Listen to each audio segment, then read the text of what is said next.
തമിഴ്നാട്ടിൽ കാര്യങ്ങൾ ശുഭകരമായി അവസാനിക്കുകയാണ്. വിജയ് മുഖ്യമന്ത്രിയാകാൻ പോകുന്നു. നാളെയാണ് സത്യപ്രതിജ്ഞ. 4ാം ദിവസമാണ് വിജയ് ഗവർണറെ കണ്ടത്.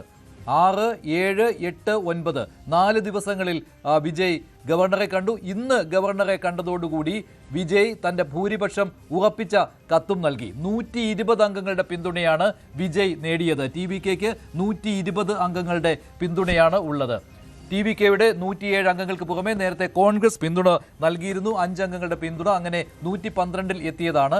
അതിനുശേഷം CPIയുടെ പിന്തുണയും CPMന്റെ പിന്തുണയും നേടി, അങ്ങനെ 116 എത്തി. VCKയുടെ പിന്തുണയും ഉറപ്പിച്ചു വിജയ്, അങ്ങനെ 118 എന്ന മാന്ത്രിക സംഖ്യയിലേക്ക് എത്തി. ഒപ്പം മുസ്ലിം ലീഗിന്റെ 2 അംഗങ്ങളും വിജയിയെ പിന്തുണയ്ക്കുകയാണ്. അങ്ങനെ 120 എത്തുവാൻ വിജയ്ക്ക് കഴിഞ്ഞിരിക്കുകയാണ്. വിജയുടെ സത്യപ്രതിജ്ഞ നാളെയാണ്. അത് തമിഴ്നാട് ലോക് ഭവൻ സ്ഥിരീകരിച്ചിരിക്കുകയാണ്. നാളെ ഉച്ചതിരിഞ്ഞ് 3:15 തമിഴ്നാടിന്റെ മുഖ്യമന്ത്രിയായി വിജയ് സത്യപ്രതിജ്ഞ ചെയ്യാൻ പോവുകയാണ്. ഐതിഹാസികമായ സംഭവങ്ങളാണ് തമിഴ്നാട്ടിൽ നടക്കാൻ പോകുന്നത്. ഒടുവിൽ കാത്തിരുന്ന് വിജയ് മുഖ്യമന്ത്രിയായി അധികാരത്തിലേക്ക് വരാൻ പോവുകയാണ്. അനിശ്ചിതത്വങ്ങൾ മാറി. ഗവർണർ ഇപ്പോൾ വിജയ് നൽകിയ കത്ത് പരിഗണിച്ചു.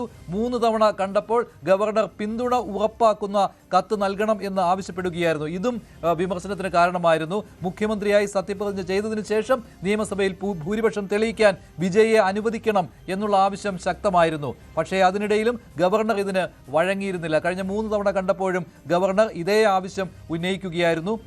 പിന്തുണയ്ക്കുന്ന അംഗങ്ങളുടെ വിവരങ്ങൾ നൽകണം എന്നുള്ളത്. അത് വിജയ്ക്ക് ഇന്ന് പൂർണ്ണമായിട്ടും നൽകുവാൻ കഴിഞ്ഞു. VCKയുടെ പിന്തുണയും മുസ്ലിം ലീഗിന്റെ പിന്തുണയും ഗവർണറെ അറിയിക്കാൻ കഴിഞ്ഞു. അങ്ങനെ 120 അംഗങ്ങളുടെ പിന്തുണയോടുകൂടി വിജയ് തമിഴ്നാട് രാഷ്ട്രീയത്തിൽ പുതിയ താരോദയമായി മാറാൻ പോകുന്നു. വിജയുടെ സത്യപ്രതിജ്ഞ നാളെ ഉച്ചകഴിഞ്ഞ് 3:15 ചെന്നൈയിൽ നടക്കും.